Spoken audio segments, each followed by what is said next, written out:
those who are in power. A crisis that has been worsened. A crisis that has been worsened by the intransigence of the ruling regime. And therefore today we gather here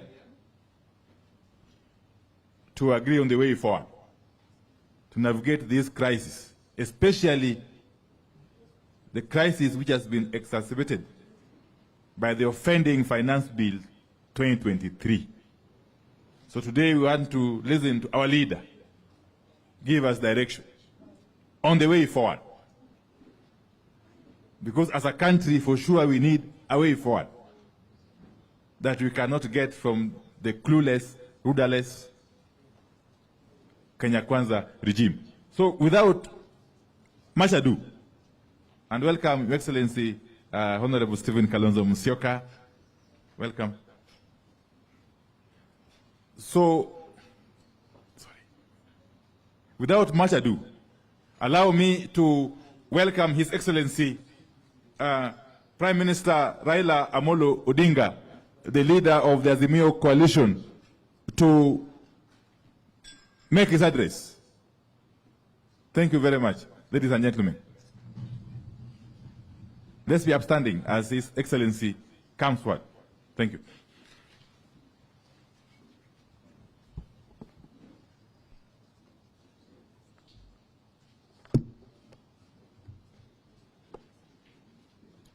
You may be seated. Members of the Fourth Estate, ladies and gentlemen, good morning. Hamjambo. Naona waandishi wa habari wanaonekana wamechelewa. Sijui kama wamepata chai au bado hawajatosheka. Now, but let me take the opportunity to welcome you to this Azimio meeting. As the leader of minority of Azimio in Parliament has already said, this is an important occasion today when we want to unveil our position as Azimio on this issue of the finance bill. I want to first take the opportunity and the privilege to introduce the Azimio Economic Council. Azimio Economic Council is led by Honorable Governor Nderitu Muridhi. There. You have Deputy Governor Caroline Karugu. We have Honorable John Mbadi, who is also chairman of ODM, and we have former PS Torome Saitoti. Torome. There are other members who are not there today, but we have a council that consists of 7 members. They have looked at this bill very extensively, and after I've made my remarks today, they are going to make a brief presentation to you to enforce what I'm going to say. Now we say that next week, the Kenya Kwanza regime will present the highlights of its inaugural budget and revenue-raising measures to the National Assembly. As usual, it seeks to amend laws relating to various taxes and duties, such as the Income Tax Act, Value-Added Tax, the VAT Act, Tax Procedures Act, and Excise Duty Act, while proposing new taxes, regulations, and incentives. Today, we lay out our final objection to the revenue-raising measures contained in the Financial Bill 2023. We also give final instructions to our members of Parliament, after which, depending on how the Ruto administration behaves, this matter may take a very different turn. Celebrated African writer Chinua Achebe said, and I quote, "A disease that has never been seen before cannot be cured with everyday herbs." In the history of budget making in Kenya, no regime has imposed so many and so high taxes on our people in return for nothing except fantasies and fairy tales. This bill is a disease that cannot be cured with everyday herbs. This bill is economic sabotage. If Ruto insists on this bill, this country will go into full recession. This bill requires and must get fierce resistance. No Senate leader withdraws subsidies on basic goods, then increases taxes on the same goods and salaries of working people, including hawkers. You withdraw subsidies, and then you now add taxes to add insult to injury. I will highlight areas of significant concern to us. Then let the Azimio Economic Council take the country through the details. Ruto wants to levy taxes on chama or merry-go-rounds. Merry-go-rounds are the bankers and lenders of last resort for our mothers and youth, particularly in rural areas and slums. Without offering any services to the chamas, women groups and trade associations, Ruto has decided they must pay taxes. This strikes at the heart of women's economy. It kills savings and spreads poverty among an already vulnerable group. At a time, the National Hospital Insurance Fund and the National Social Security Fund are failing. Ruto is telling Kenyans to forgo 3% of their salaries and deposit it into some fantasy called housing levy. Nobody knows where it is housed. The government cannot agree whether it is a tax or an investment. Nobody knows how government became an investment advisor to Kenyans. They ignore concerns by employers and employees that many pay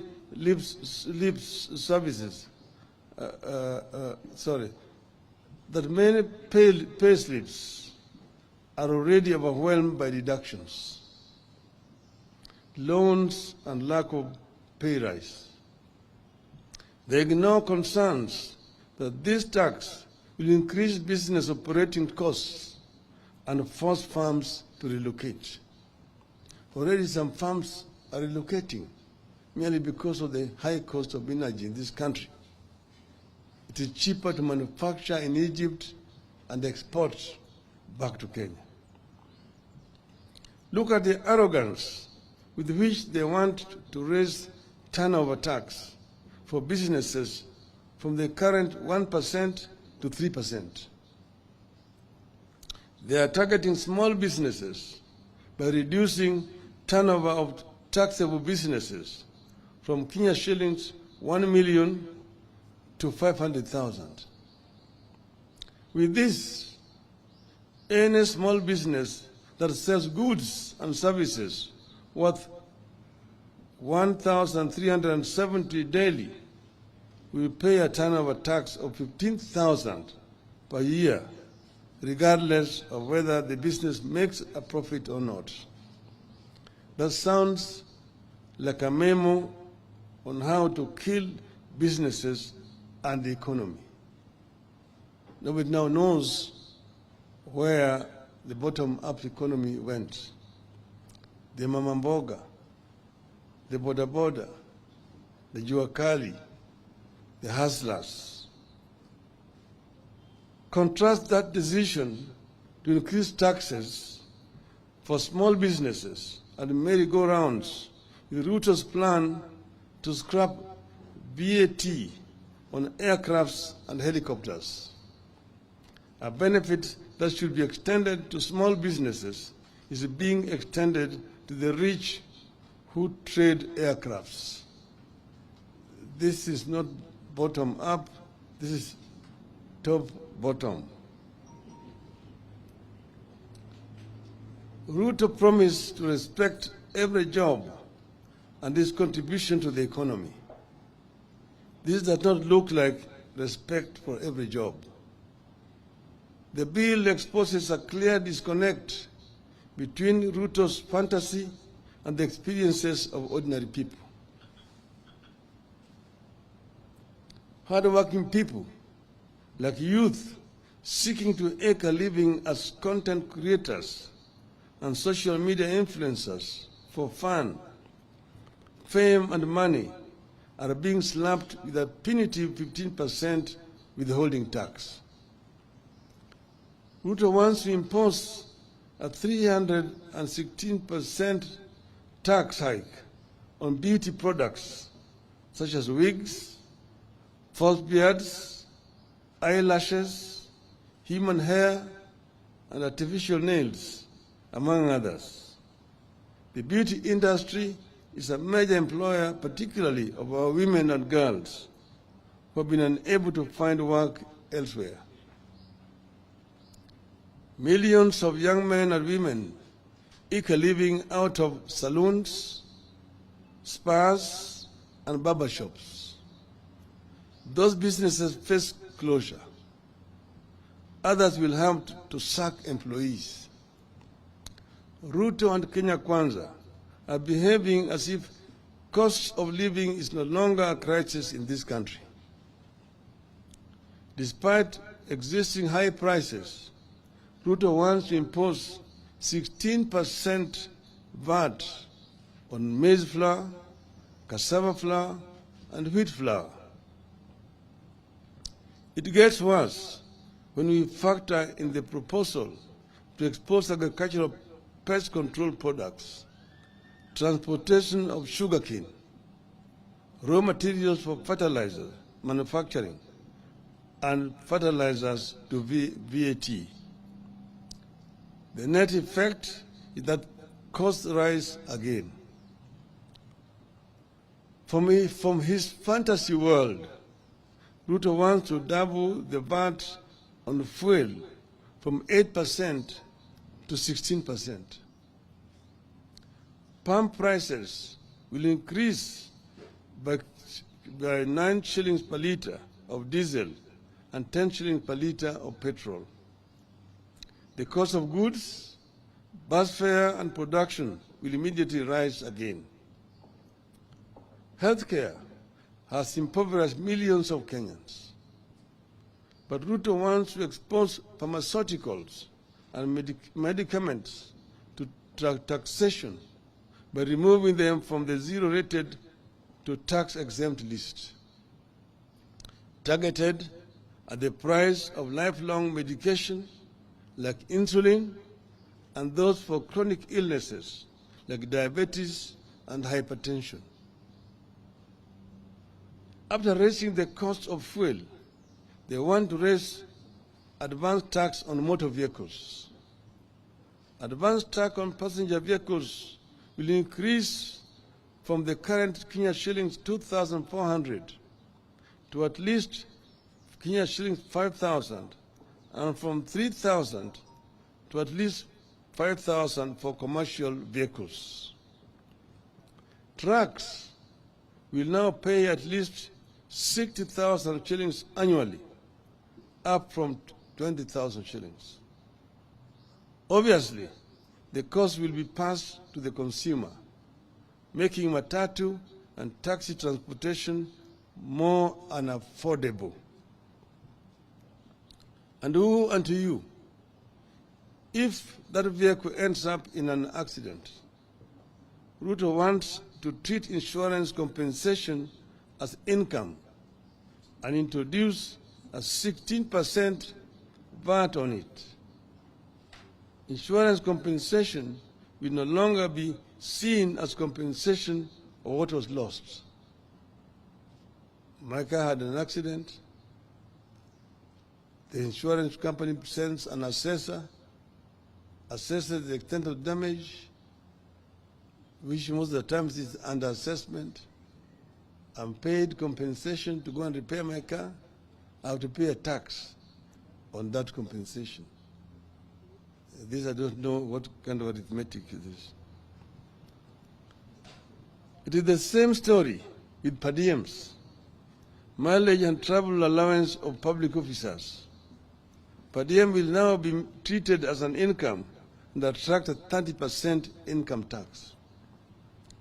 I used to be a civil servant, and per diems were based on the costs of living in the country you are traveling to.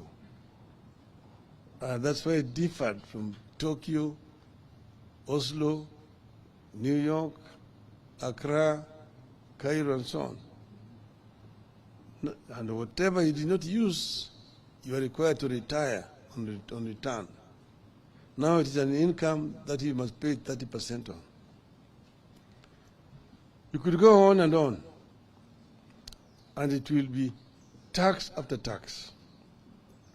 Looking at the proposals, one cannot help asking, what planet does Ruto live on? Does he understand what Kenyans are going through? Let me turn briefly to the question of how did we find ourselves here?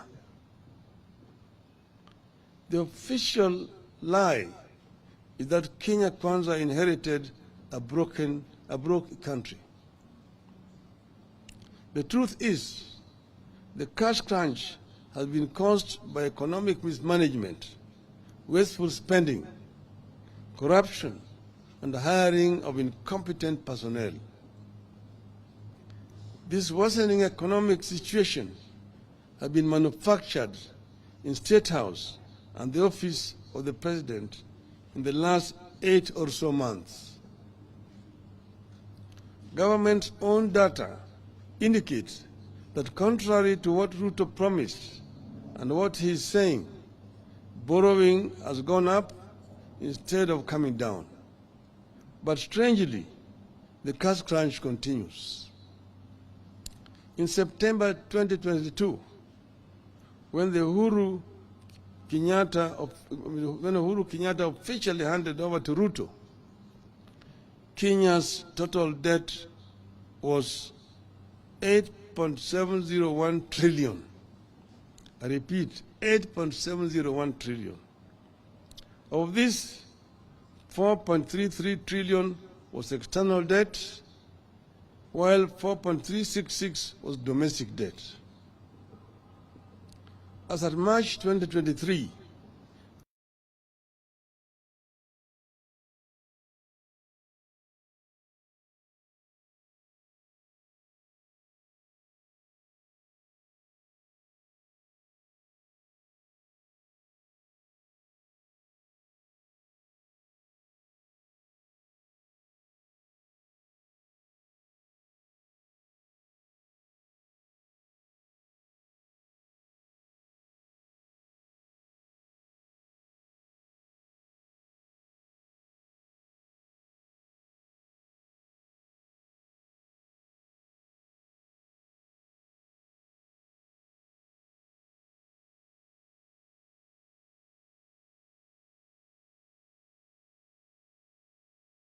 trillion.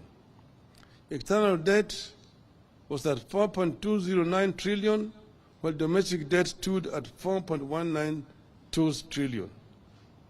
This was the time Kenya was struggling with the impacts of COVID-19, including implementation of subsidies and the emerging war in Ukraine.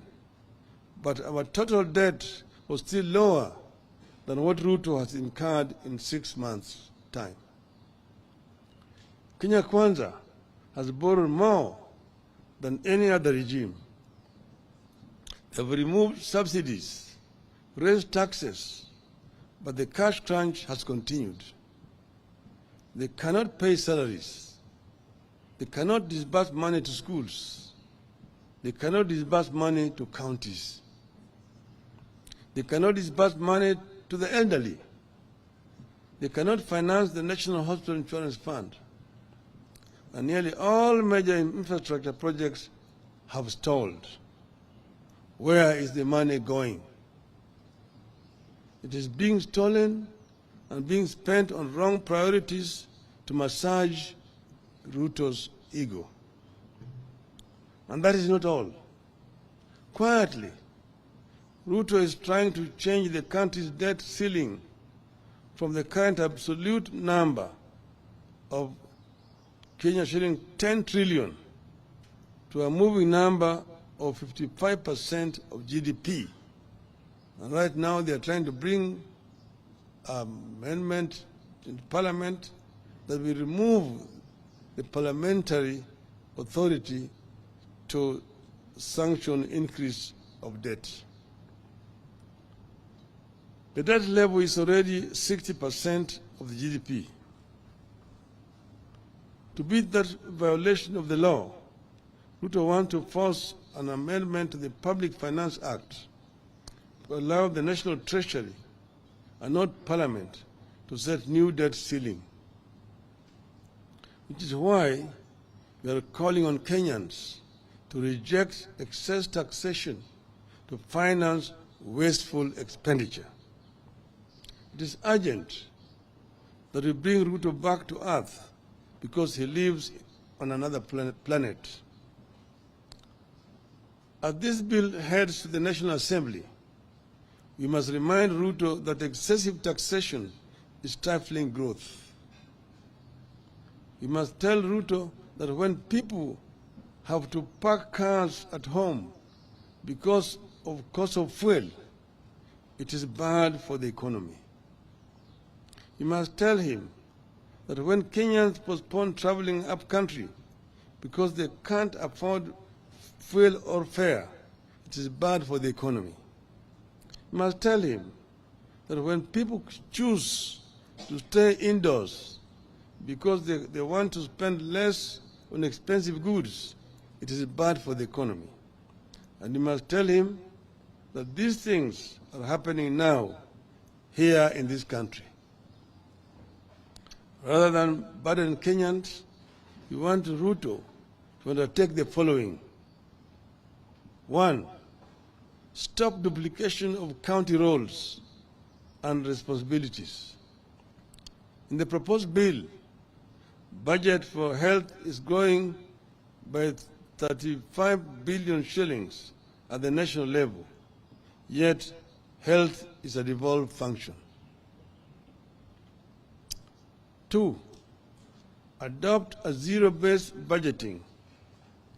Don't take the previous budget as the baseline. Every budget must start at ground zero, where everything has to be justified. 3, don't grow the size of the budget. Cut it down and live within your means. 4, instead of imposing new taxes, see the loopholes that lead to the loss of revenue. 5, stop non-essential government expenditures, including the appointment of the chief administrative secretaries. 6, reduce the size of government. 7, cut non-essential domestic and international travel. 8, freeze ministerial out-of-station allowances, ministerial house allowances, and domestic allowances for cabinet and principal secretaries. 9. Stop corruption and theft of public funds. 10. Finally, we ask Ruto to humble himself, withdraw this bill, offer apology, and seek forgiveness from Kenyans for the anxiety caused then, and begin afresh. One point I wanted to mention, that the budget for the parliament is 41 billion shillings. That of the judiciary is 23 billion shillings. But the budget for housing, which is talking about as his flagship project, is 29 billion. Parliament, with only 400 or so many members, it allocated 43 billion shillings for members to be globe-trotting around. Yet housing, which is saying is fundamental to his budget, is only allocating 29 billion shillings, less than what is given to members of parliament, almost equal to what is given to the judiciary. It's economics upside down. You have noted that the regime has run out of sound bites and explanations for these proposals and has resorted to threats. But we have agreed with our MPs on what to do. Vote against any tax rises. Should Ruto overrun the National Assembly, we will regroup and overrun him in the wider National Assembly of the whole people of Kenya. End of statement.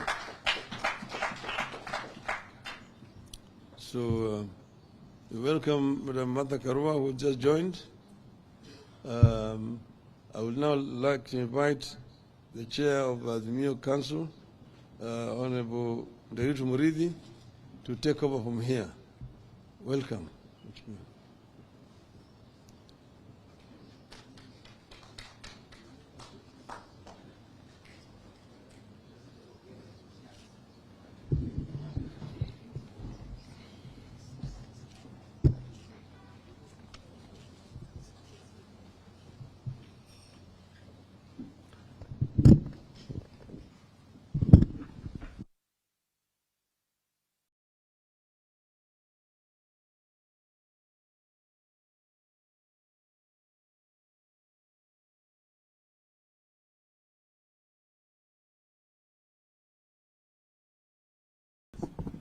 Yep. Thank you, Your Excellency. Your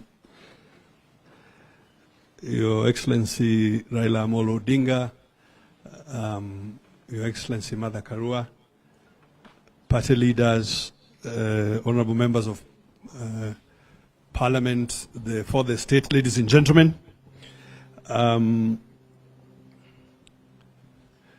I think we should have applauded the Honorable Odinga for a fantastic speech.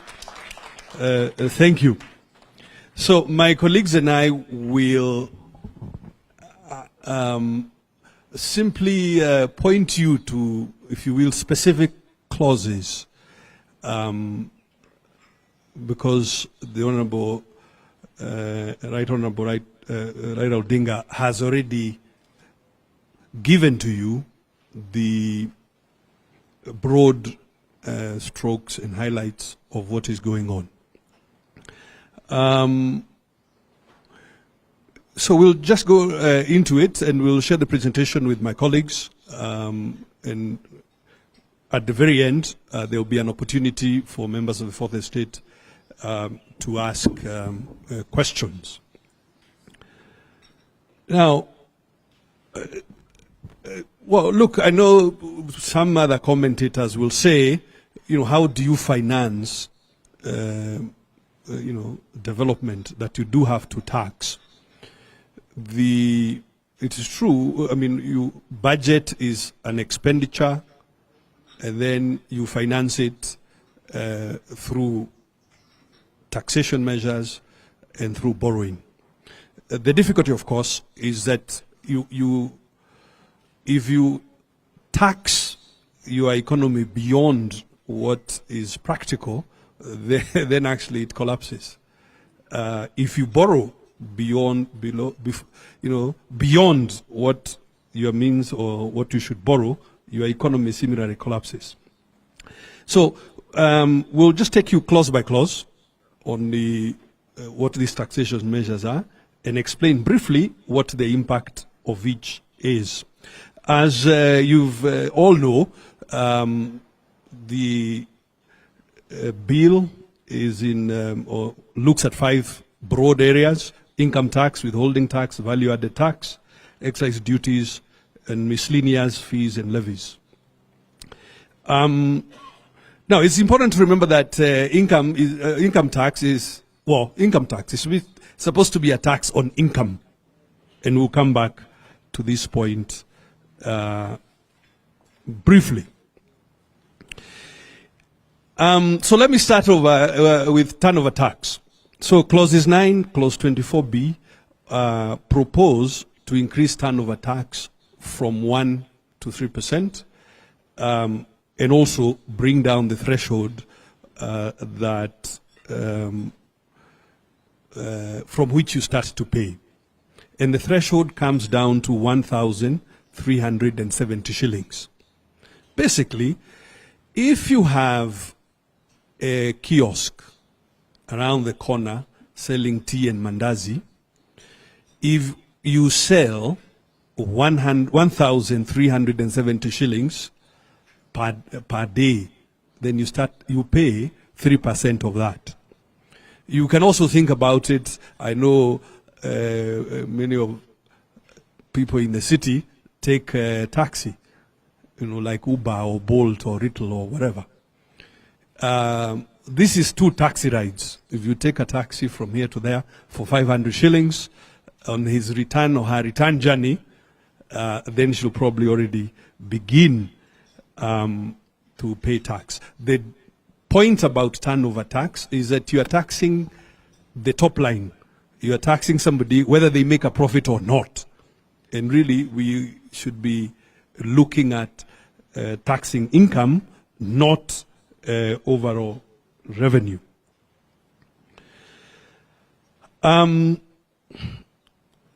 Clause 5 of the bill proposes to tax employee share ownership programs. If you have a small business and you want your staff to get committed to the business and you offer them some few shares, and this is a common practice with Kenyan small businesses, so that they are motivated to work even harder. Now, this will attract 30% because it's considered part of your compensation. Remember, ladies and gentlemen, that dividends are already themselves taxed in addition to capital gains. So this will end up being a triple taxation.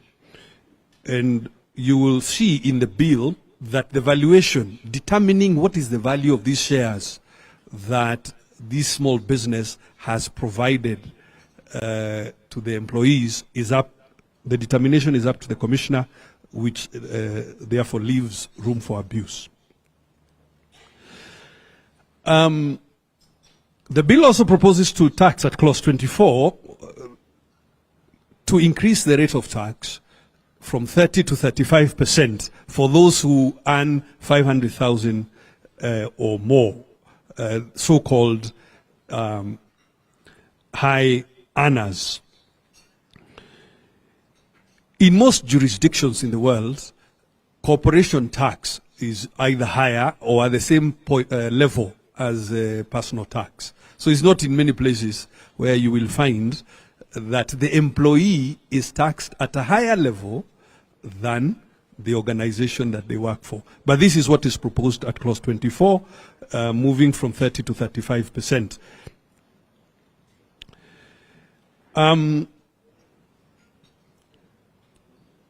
Clause 5 targets per diems for public officers. So per diems, travel allowance, mileage will now be taxed at 30%. Now, what we want to point out here, per diem is not an income. You pay or you provide it to an employee so that they might go to Mombasa or to Kisumu or Nyandarua or Machakos for work. So you cannot treat it as though it's an income and then tax it. We are quite certain this is going to affect motivation and morale and disadvantages public sector workers a great deal.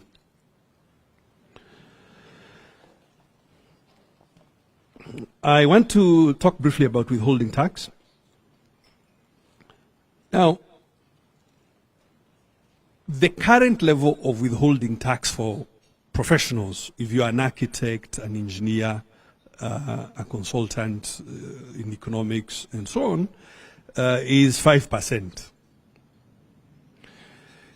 So that when, as a professional, when you work for an organization or an individual and they are paying you, they withhold 5% and remit it to the tax authorities. The proposal is to tax content creators at 15%, and you will see this in clause 2 of the bill.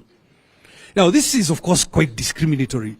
Now, and you have to remember who are content creators. They are most likely young people using ICT, and the proposal is to tax them or to withhold at 15% as compared to 5% for everybody else. So it's quite discriminative, and we think it's going to discourage instead of encouraging the digital economy, and obviously has a negative impact on young people.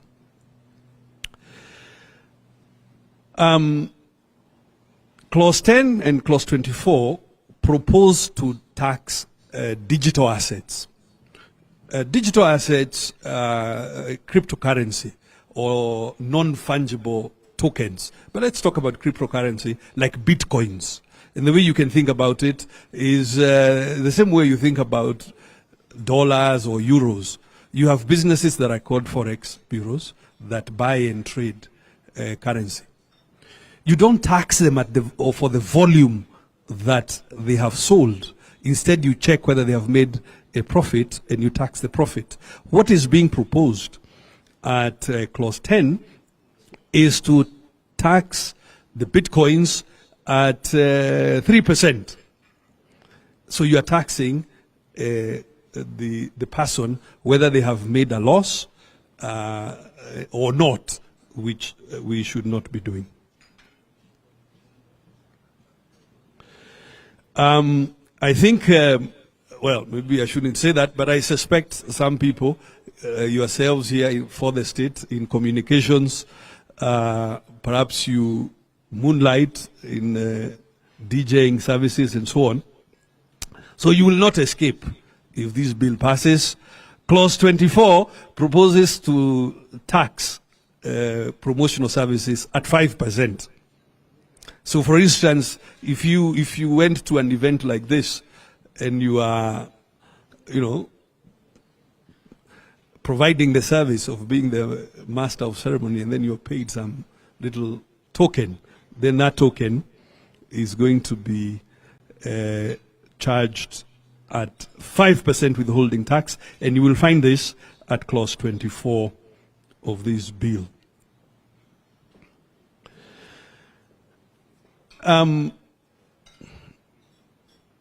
The advance tax at clause 24,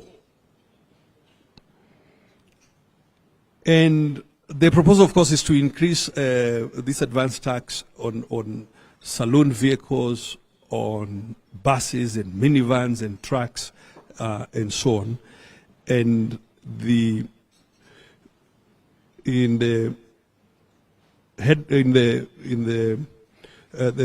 Prime Minister has walked you through this. The impact, of course, is what we are explaining.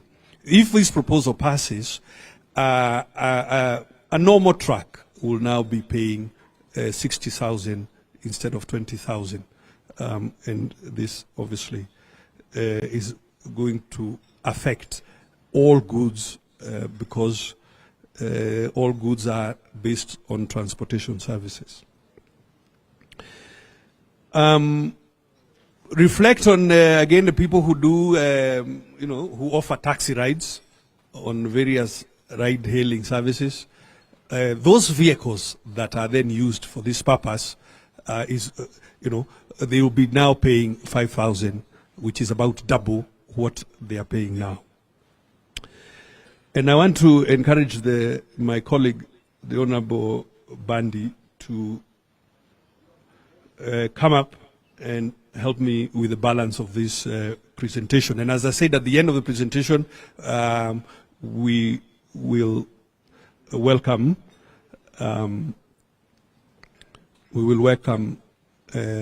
Q&A. Now, Clause 17 redefines, please come. Clause 17 redefines entities, including social welfare organizations, chamas, clubs, and so on. And what the clause is trying to say is anything you get beyond subscriptions will be considered business income.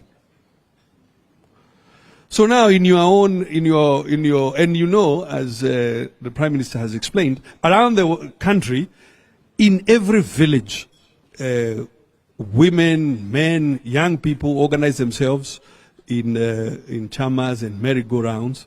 And the effect of this clause is to consider whatever proceeds they receive as income. Anything above subscription, and therefore subject to taxation at the normal 30%, which is the rate of income tax. You can see that this is obviously going to discourage savings amongst women, amongst youth groups, amongst anybody really who is in this circumstance.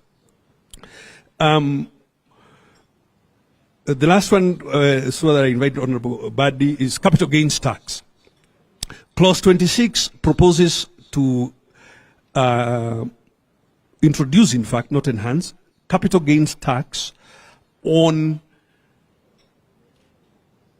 based on property if you put that property in a business. So when two partners get together and they start a business and you put your assets into that business, obviously the balance sheet of that business goes up. The value inside that business goes up. And the proposal at clause 26 is to tax it, to tax that incremental.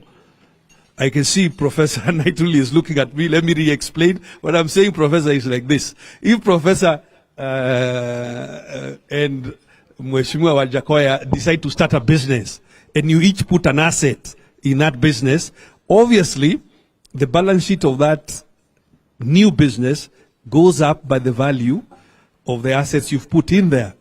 The proposal is that if that value is more than 20%, it should be taxed, which I can see the Honorable Kioni is looking at me. These are not my proposals, Honorable Kioni. This is what is contained in the finance bill at clause 26. So do not throw your cap at Badi and I. It is a bit outlandish. Thank you, ladies and gentlemen. I want to invite my colleague, Honorable Bandi. Please proceed. You'll use that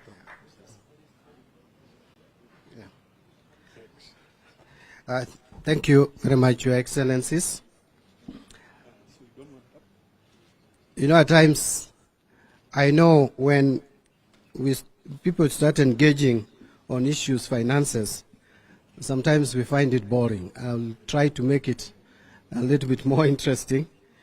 What actually Honorable Nderitu was saying on capital gains tax is, if today, Honorable Kioni, together with your wife, you enter into a partnership and you're running your partnership and you decide that you want to give some of your assets, including your house or building, for that business, then of course the total balance sheet of the business will go up.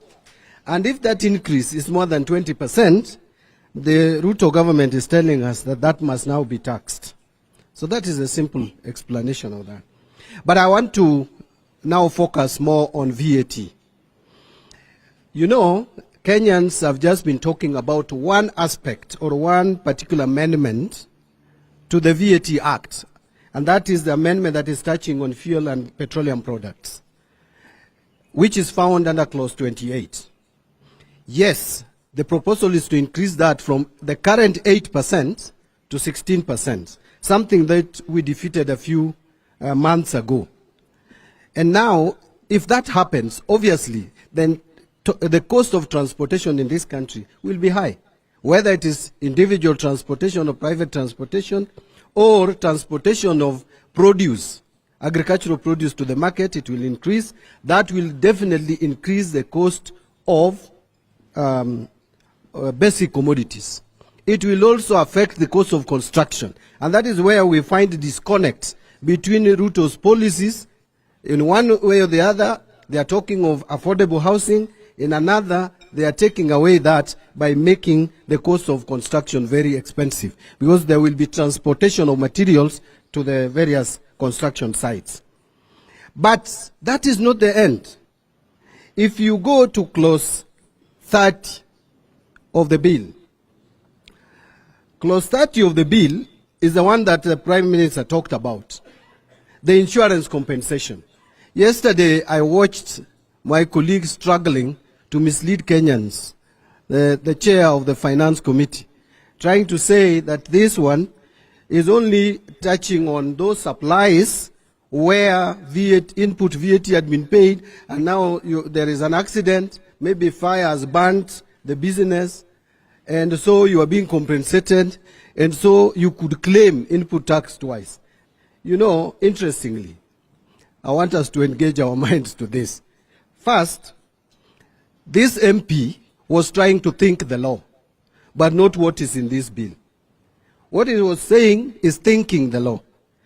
The truth is, for you to be refunded input tax in this country, you must have sold the commodity.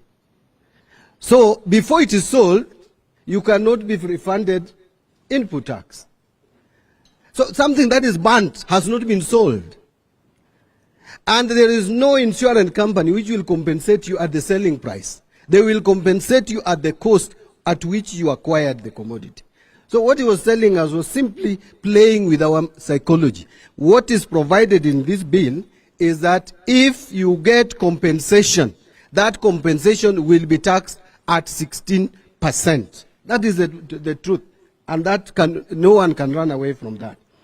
I want to go straight to clause 33, which is proposing a number of amendments.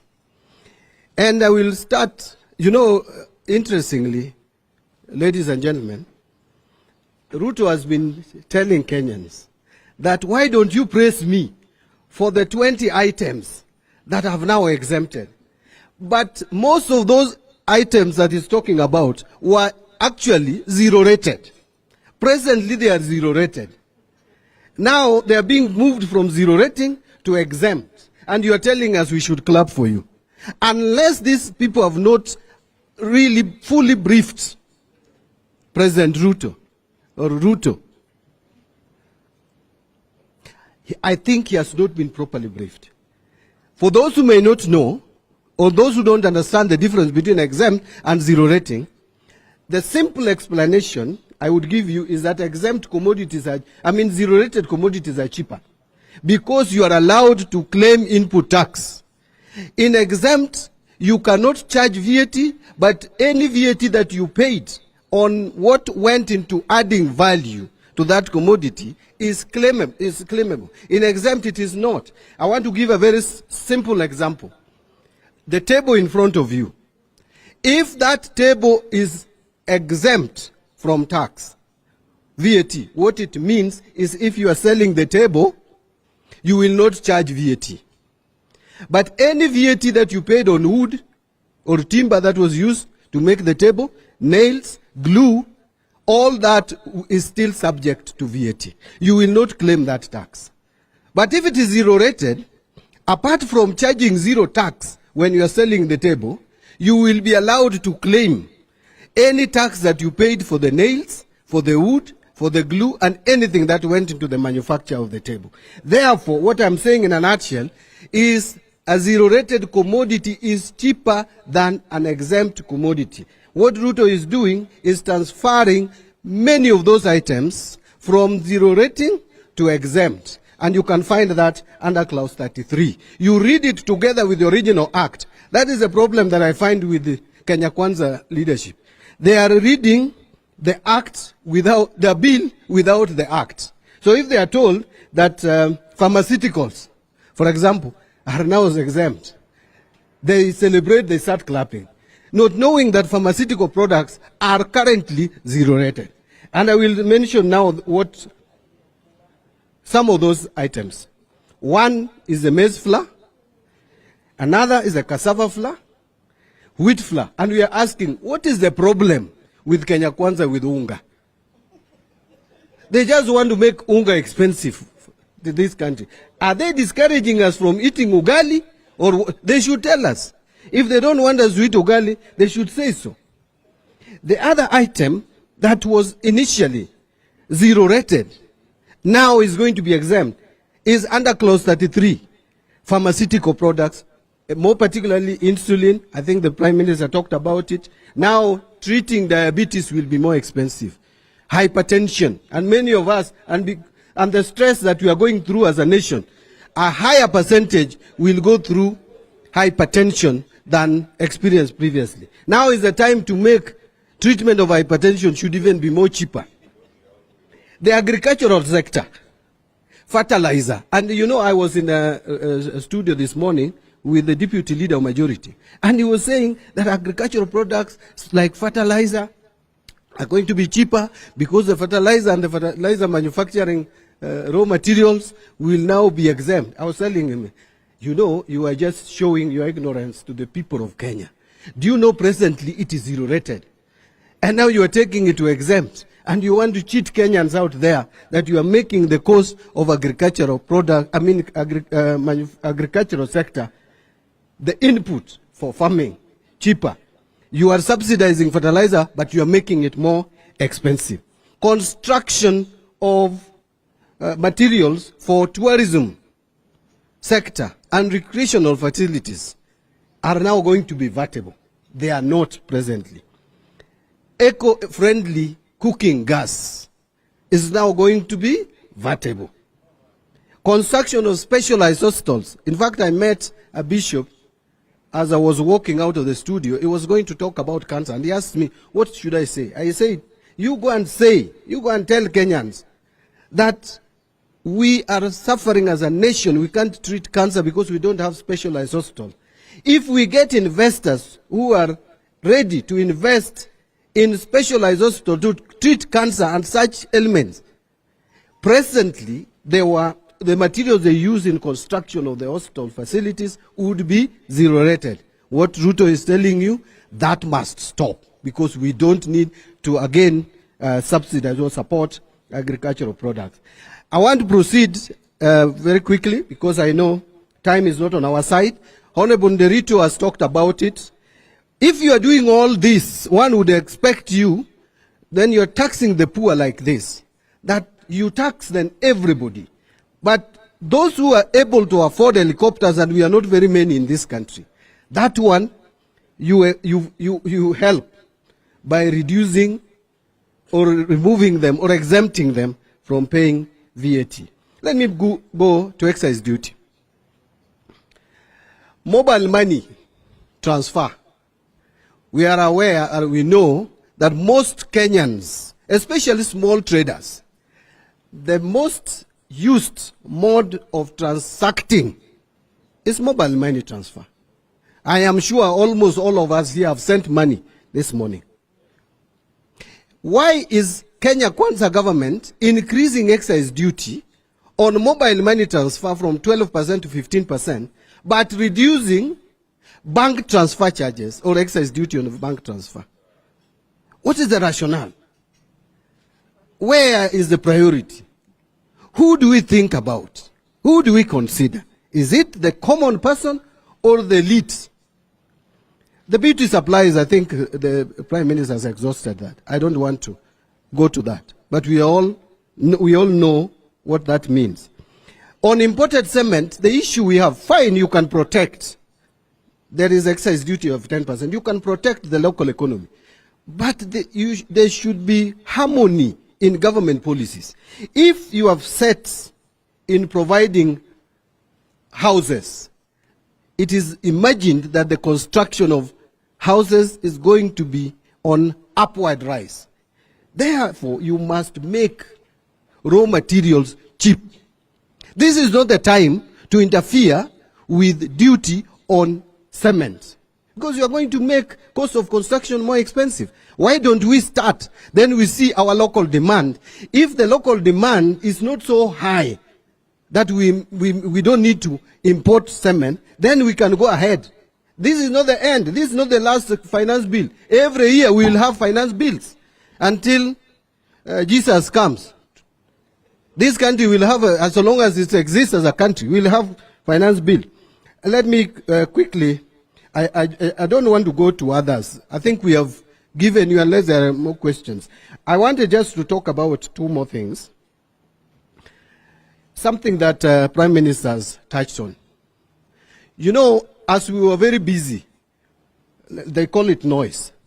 With this noise around finance bill, they have cheekily introduced another small bill here, an amendment to PFM Act.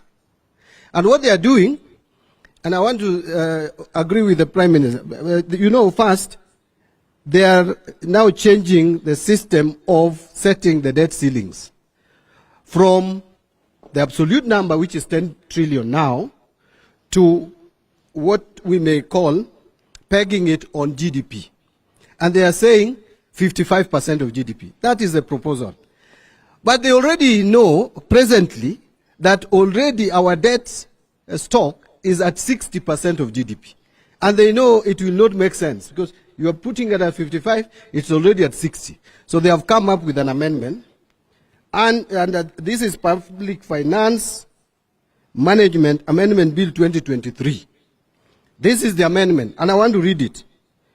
They say Section 50 of the Principal Act is amended by deleting the words "a limit" and substituting therefore the word "set threshold." So they are replacing limit with threshold. That I would leave to lawyers like His Excellency Kalonzo Musyoka to interpret the difference between limit and threshold. To me, probably it is the same. But then, the worst bit is by inciting the following proviso at the end of the sentence. That, and listen to that, provided that if at any time the Cabinet Secretary is unable to maintain the public debt threshold as required under this subsection, or the regulation made thereunder, the Cabinet Secretary shall submit a written report to Parliament explaining the cause of the breach on the threshold and provide a time bound for a remedial plan. How do you explain breach of law? How do you explain breach of law? And it is saying that the Cabinet Secretary will only submit a report. He's not even seeking approval of the National Assembly. I don't know whether there is any democracy in the world where debt ceiling is set by executive alone. So these guys are running away from accountability. They want to I think they just want to destroy the economy of this country. Otherwise, they would not bring such amendment to the floor of the House. Otherwise, Chairman, thank you so much. Well done. Two other big items. DG Karokarogo on the housing levy, the tax tribunal, and my colleague and I will speak about the general impacts. Two things to keep in mind about this cheeky amendment to the PFM. Look, there are some things that are presented that are a mirage. One of them is this idea that, debt to GDP and taxation to GDP. We know that some of our external friends say that we should move tax to GDP from 17% to 22%. It's a mirage because you are not taking into account the composition of the GDP. So it's an okay idea to give you a general reference, but you cannot be dogmatic about it. If GDP is in large measure from public expenditure, then you cannot insist on that ratio going up to 22%. And we should encourage everybody to reflect a bit more and not just to parrot what is being said by external forces. The same point about this debt being a percentage of GDP as opposed to an absolute ceiling. The difficulty with it is that because the GDP is growing in large measure because of public expenditure, you are presuming like you can either tax that public expenditure and you cannot. So, and when you analyze it, we hope that you, for the state, explain to Kenyans the meanings of these things so that our colleagues stop taking Kenyans for a ride. Honorable Karugu. Thank you. Thank you. Thank you very much. I will head on to an issue that has been canvassed. Just last night, out of 4 hours, I think we spoke about the housing levy for a good 2 hours, 13 minutes, and I was counting. It has been reported, misreported, and I think we are not addressing what is the key issue. And I do not think Ruto also knows what the key problem is with this. What we think is happening around the housing levy is that Ruto has friends somewhere. He has assured them you will be investors and you'll have tenders and you will come and provide us with sockets and wires. And so the deal is done, and now they're doing the backward cleaning. Because essentially, if you ask yourself with the housing levy, what problem are we curing? Are we curing the problem of unemployment? Are we curing the problem of housing? Or is it a problem of income like most of us, those of us in the finance and economics field believe? What is the point of building somebody a house and that person cannot feed themselves? Even if, and we argue, even if these people are built for houses, they will live in the streets with sufurias in their heads like us in Jubilee and bakulis in their hands, because they will not have food. So where are your priorities? That is what we want to ask Mr. Ruto. And we want to say, matters housing levy, I think I want to conclude it in this way. Kenyans have a serious trust deficit with the Kenya Kwanza government, with Ruto and Gachagua. They are saying, give us your money, we hold it for you for 7 years, we construct houses somewhere, we give to the poor, and then in 7 years, we'll give you back your money. And what Kenyans are asking is, can we trust you even with 100 shillings? So the question around 1%, 3%, I think those are exterior issues. The issue here is Kenyans are saying unequivocally that they cannot trust Ruto and his government with their savings for 7 years, whether or not the houses will be constructed. If we move on to the issue of clinker, Clause 72 is proposing a 10% levy on clinker. Now, those who know anything about the cement industry, clinker composes 60 to 70% of cement today. Most of it is imported. Why? Because it's only 2 or 3 of our cement factories who have grinders to grind a stone that is called pulhamite that then creates clinker. Now, the question here is how Ruto is proposing to cure the issue of cost of contraction is upside down. Because if you raise importation taxes on cement and on clinker, then what he is trying to tell us is that he's trying to give impetus to the local producers of cement so that they can produce cheaper cement. But the truth is, this is a very expensive country to produce anything, whether you're producing a sweet, that sweet called patco, or a bag of cement. Our cost of production, which is majorly anchored on our cost of energy, is unbelievable. We are the most uncompetitive country in East African region. If you are a manufacturer today, you better go off going to settle up in Rwanda and Tanzania than coming to Kenya. And the issue of energy is easy, and we want to say this to Ruto, and we can give him ideas if our captain allowed us, but we are not here to consult for government. We are not paid by Ruto to consult for him. But this, if you read our manifesto, we had brought up the issue of grid losses in this country. This country is losing 23% of its power on grid losses. Now, let me put that in perspective. 23%, so it's about 0.25% of the power that is produced in Kenya today is lost between production, reticulation, and the end-use customer. In the Azimio manifesto, we had proposed to bring the grid losses down from 23% to 10%. Let me put that further into perspective.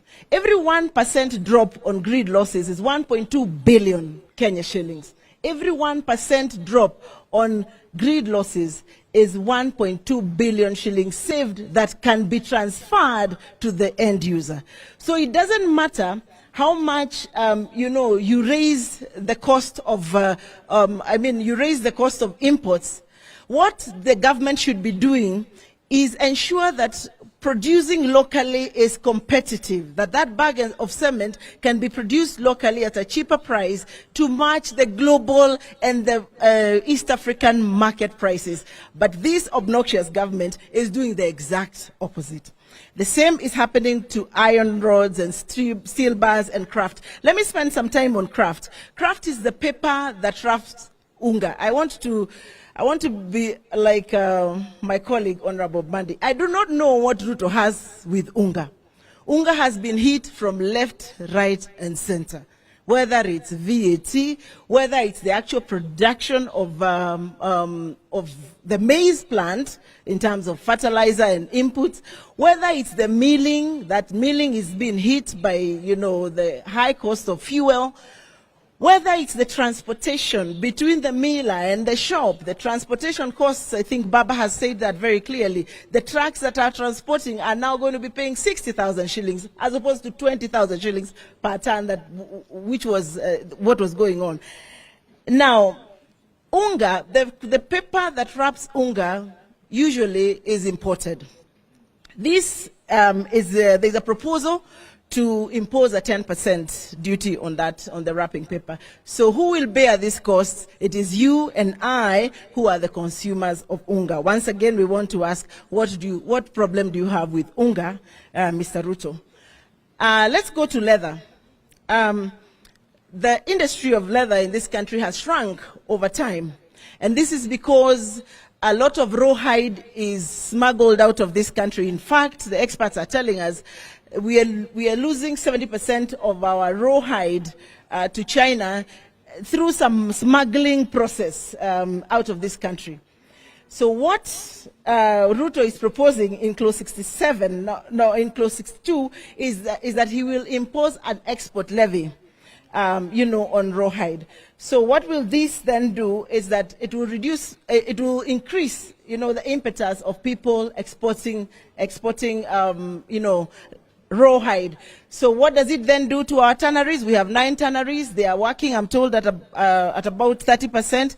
We will be closing these tanneries, and everybody who works there will be asked to go home. Therefore, job losses. Clause 67 is proposing to increase the import declaration fee. I mean, that has been canvassed. I think it was also in Baba's speech, from 1.5 to 2.5%. My argument about importation is create a more efficient, effective internal structure so that goods are produced cheaply, and you expand your tax base so that you do not have to worry about what is coming in because you're already competitive enough. Let me move to the second last item, which is the tax appeal tribunal. Now, something very interesting here is happening. That today, if you have a tax issue, you have a tax case, you will pay KRA 20% of the disputed amount. So today, I am disputing 100 million shillings. I will pay KRA, before we start anything, before I file my case with High Court, I will pay KRA some 20 million shillings. Now, this 20 million will not be earning interest. It will be put in an account we call escrow. So an escrow account, that money will be sitting there waiting for you to decide whether you won or you lost the case. You all know how long it takes in this country to, and the lawyers, I can see Honorable Kalonzo Musyoka is here, Honorable Martha. Cases take an immensely long time. So this money will be sitting there, waiting for the case to be concluded, and you will get back your 20 million shillings 5 years down the line, no interest. That is what Ruto is proposing. Now, once you remove, apart from the fact that it's very unfair, of course, that you have a tax dispute, and over and above that, you're being asked to cough more money, I think from our side, we're saying there is also an issue of evasion of justice. The Constitution is clear. I think the lawyers can guide me. It's Article 48 of the Constitution. And I think I have my Constitution here. If I could just read, because it's important for us to get this bit.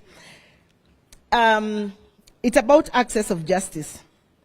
The state shall ensure access to justice for all persons, and if any fee is required, it shall be reasonable and shall not impede access to justice. So I don't know how reasonable 20% is.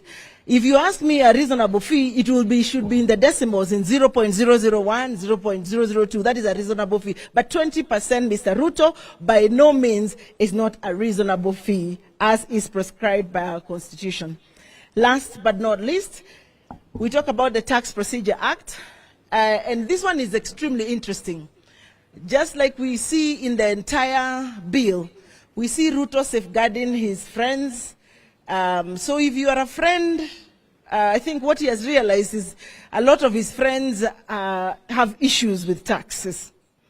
Because in clause 51, he's proposing an amnesty on any interest, penalties, fees for anybody who has a tax dispute as at 31st of December 2022. Apart from the fact that this sets a very, very bad precedence, because then if I'm the president next time, I will just ask my buddies, how many of you have cases? I can offer you amnesty. So it sets a bad precedence. But we read mischief in this particular amnesty, and we know they're all in government, all of them who have issues with KRA, whose factories have been closed. So what he's telling his friends is that I will give you amnesty until 2024. Please go and sort out your issues. I will scrap your fees and your penalties. I thank you very much for the privilege of your attention. Those are my issues. Thank you.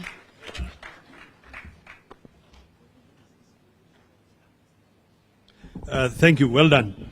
As the Honorable Badi encouraged Honorable members and Kenyans at large, read the provisos, read the proposal, and check what it is proposing to change. Because if you just read the change, you might think it's a benign change, not knowing that it's not a benign change. Like this issue of the import declaration fees, if you don't read the proviso, you will think it's a good thing. Now, the overall change says, let's move IDF fees from 3.5% to 2.5%. And that might sound like a good thing, except if you read the original act, you will find there is a proviso, provided that raw materials for manufacturing should pay 1.5%. So if you remove the proviso, it means that everything, including the raw materials, goes from 1.5% to 2.5%, which then has the effect of making manufacturing more expensive. We would like to allow perhaps 3 questions of a technical nature, because the presentation is not fully finished. The principals will make interventions at a policy level. So if members of the further state have, let's allow no more than 3 technical questions. In answering those questions, Our colleague Saitoti Torome will come up to help us and myself to answer the questions and also give you one broad statement about the overall impact of these taxation policies on this economy. What do you expect is going to happen if these taxation policies go through? What will happen to the economy this financial year? So, by a show of hands, if, again I repeat, if it's a question of a technical nature, that's what we'll answer. Then afterwards, the principals will make interventions, and you can then ask the bigger picture questions. Yes, down the road. Yeah, Chairman, we are not going to take just from members of the press alone, even other participants. If you have a question, just raise your hand and you'll be able to ask. Any question? Of a technical nature. As we do so, Saitoti Torome, please come up to make one statement around the impact. Questions? Okay. Okay.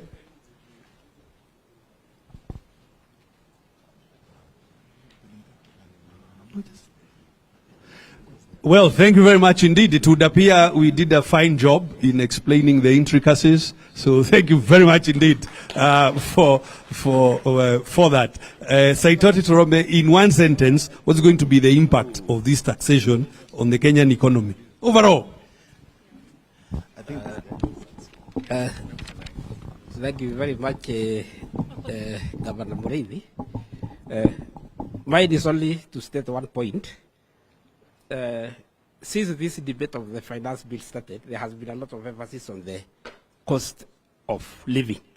One thing that I would like to point out is actually the fact that VAT, it is the one that has a direct impact on the cost of living. Why? Because it is an expenditure tax. And because it's an expenditure tax, it makes the final product like petroleum to be expensive, which affects the cost of living. And also, when we put VAT on inputs, it makes the cost of production very high.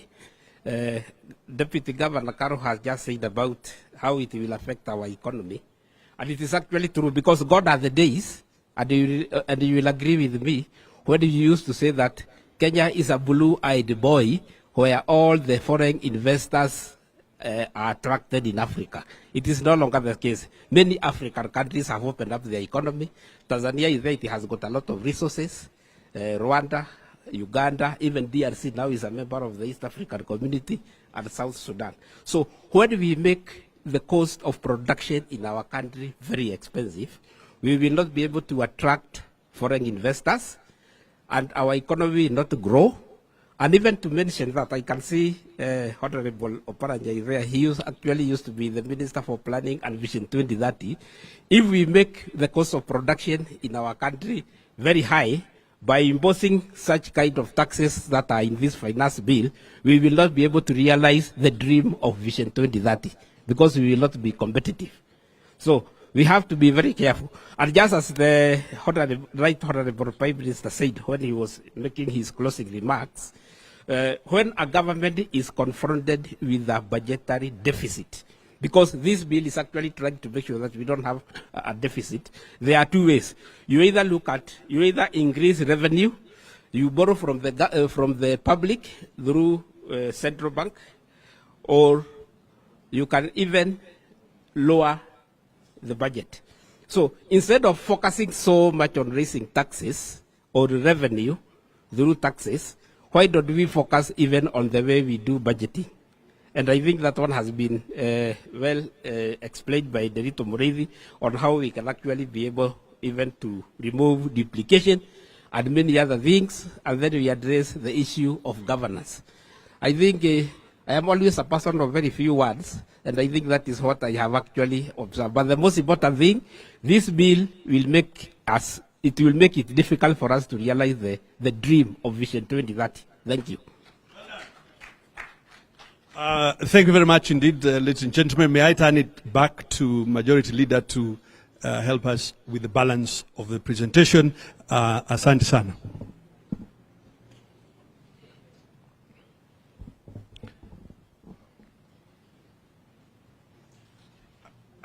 Can we give a final round of applause? to our Economic Council for a wonderful job. They'll be leaving now to join some other crucial meeting happening next door. So we shall be excusing the members of the Economic Council. Yes. But in the meantime, please allow me to invite Her Excellency Martha Karua to come and forward and address us.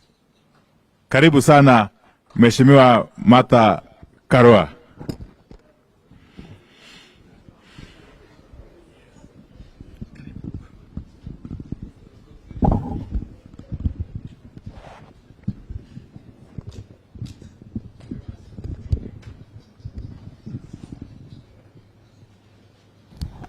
Good morning, everyone. After my boss has spoken, has given such an eloquent address, there is very little for me to say, and also with the remarks that have been made by our team.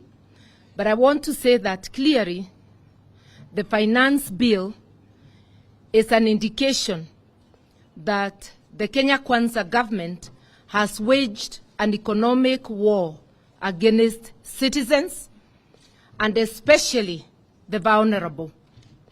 You would expect that during these hard times, there would be measures to cushion the vulnerable.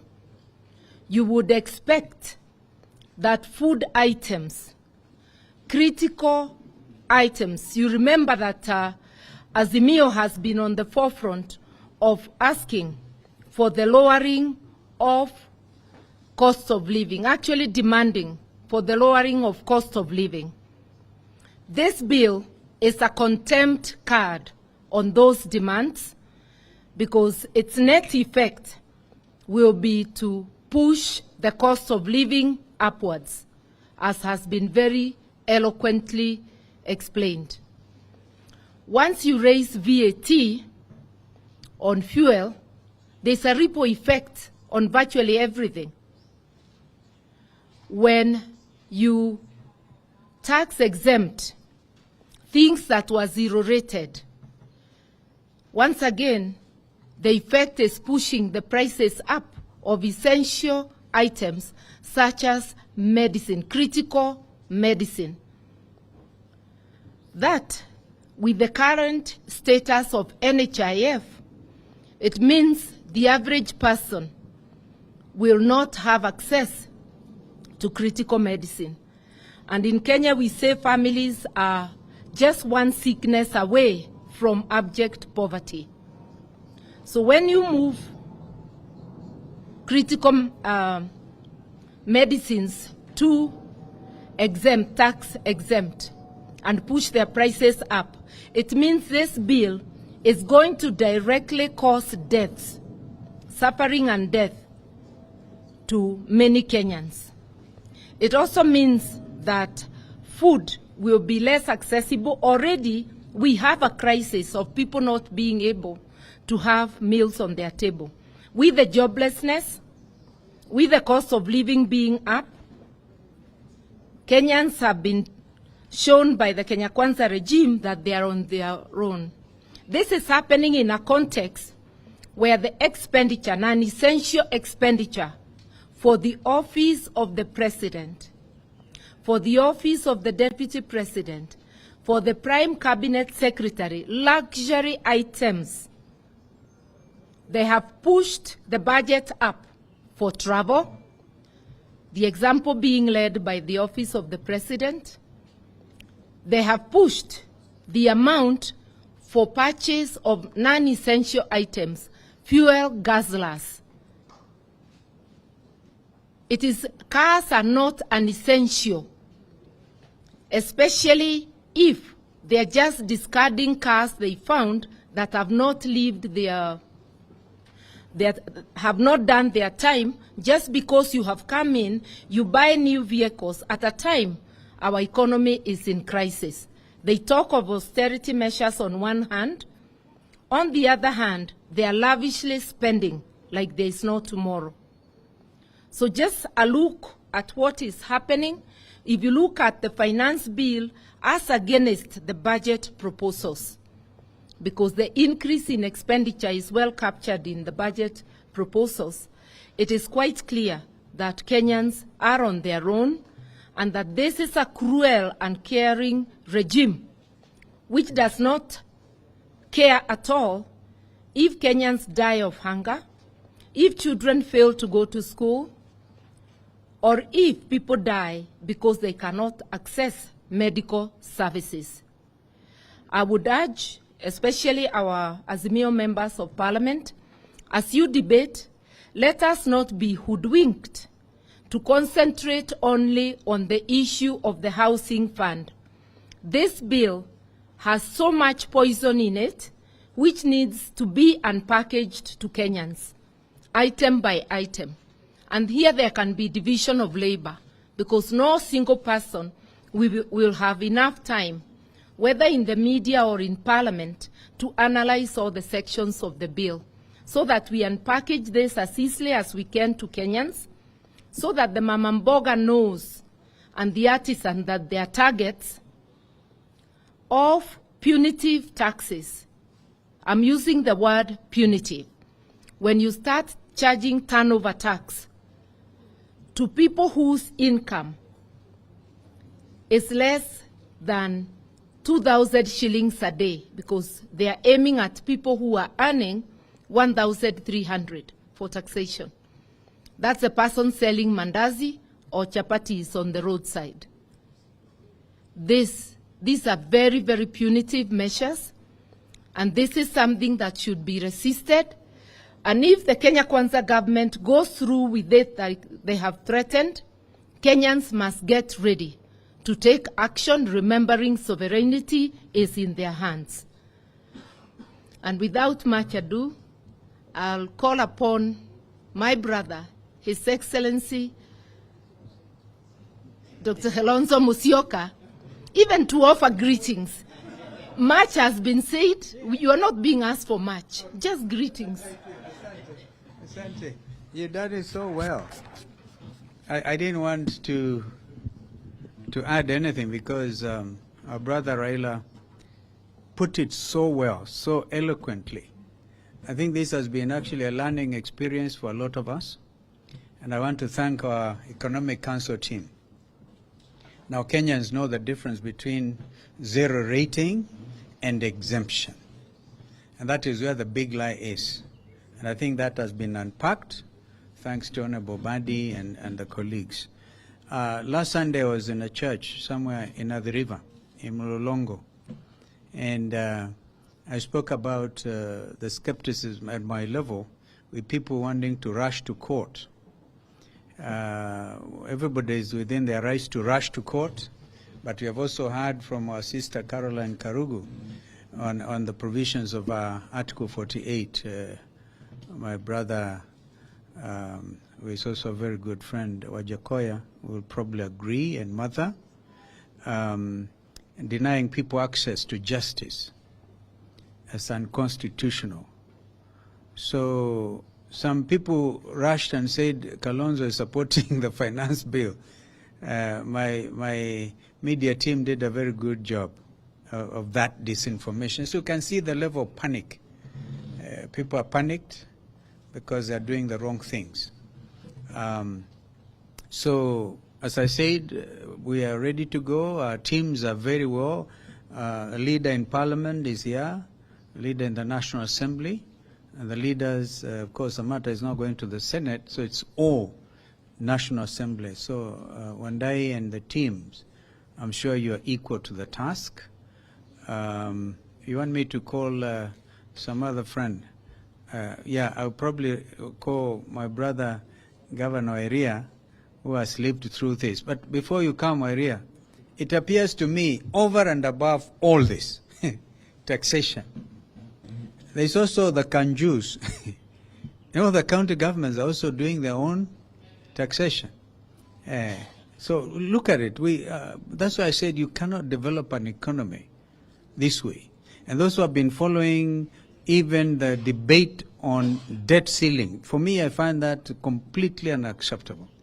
The issue about debt ceiling had to get President Joe Biden leave the G20 or the G7 summit in Hiroshima, in Tokyo, to go back and make peace and argue and agree with the House Speaker of Congress, because America was at the verge of breaching, breaching even the debt ceiling thing. So this debt ceiling matter cannot be hidden.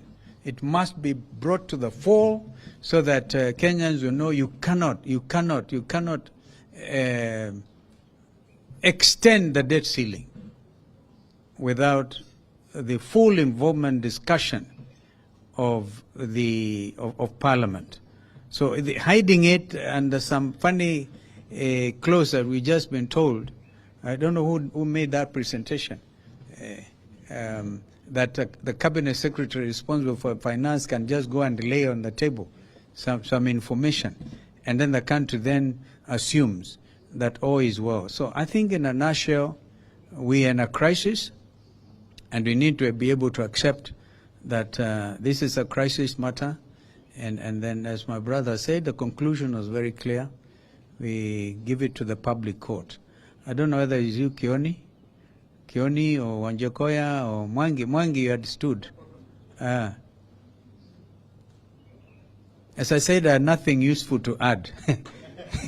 That's why I was muttering around. But I hope I've managed to clear some issues. Thank you. Thank you very much.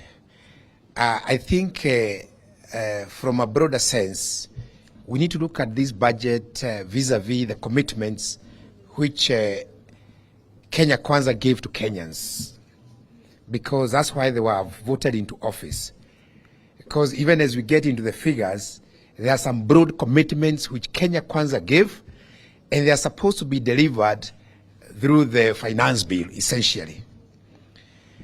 To Central Kenya, for example, there was a commitment for guaranteed minimum prices for coffee, for tea, for milk, and for other farm produce. And from an income perspective, because like for example, from our region, our income comes from agriculture. This finance bill must answer the question, then, after implementing this finance bill, what then will be the guaranteed minimum price of tea? Because it was a commitment. What will be the guaranteed minimum price of coffee? What will be the guaranteed minimum of price of milk, of cotton, of pyrethrum, and of other farm produce? Because that was the main commitment to farmers. So is coffee going to go to 200 as they committed as an output of this finance bill? That is what those people expect, because they might not understand the numbers very clearly and the argument today, but the impact of this to them is what they need to take home.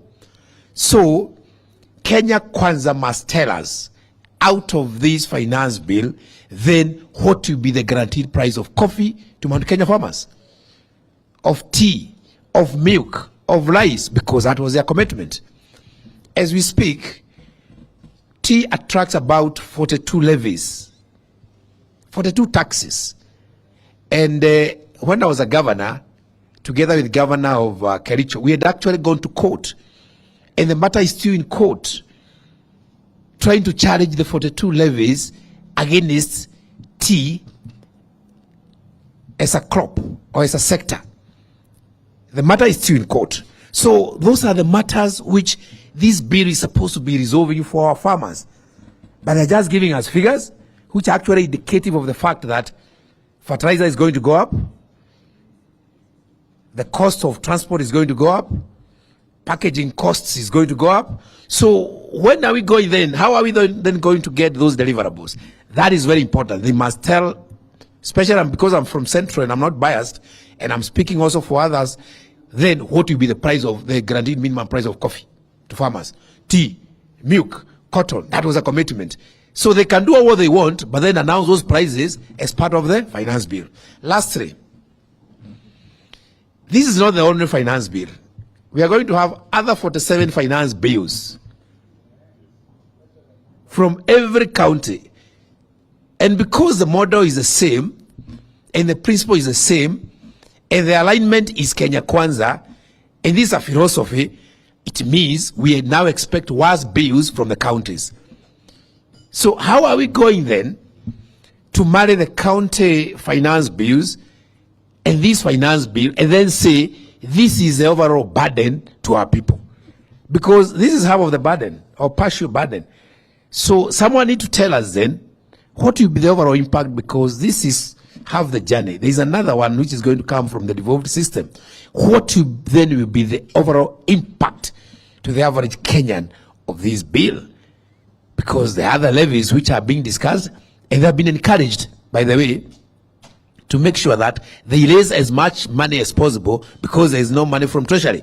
So as we look at it, we need to then ask what will be the overall impact, and we also need to assess, and our team need to get into the county finance bills so that we know the overall impact of this year's finance budget from both national and county governments. Thank you.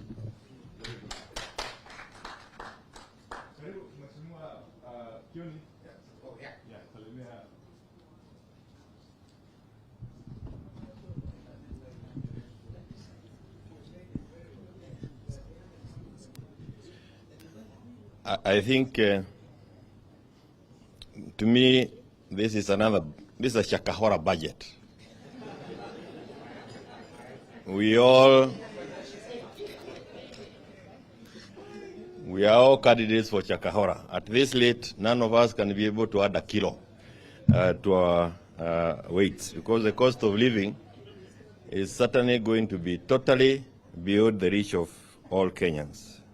And I wanted to say, when we talked about the 4-5 issues as Azimio, the cost of living, this bill deals with the cost of living. So when you were saying that before any talks take place, we needed to address the cost of living, you can see where the vision that our leader had.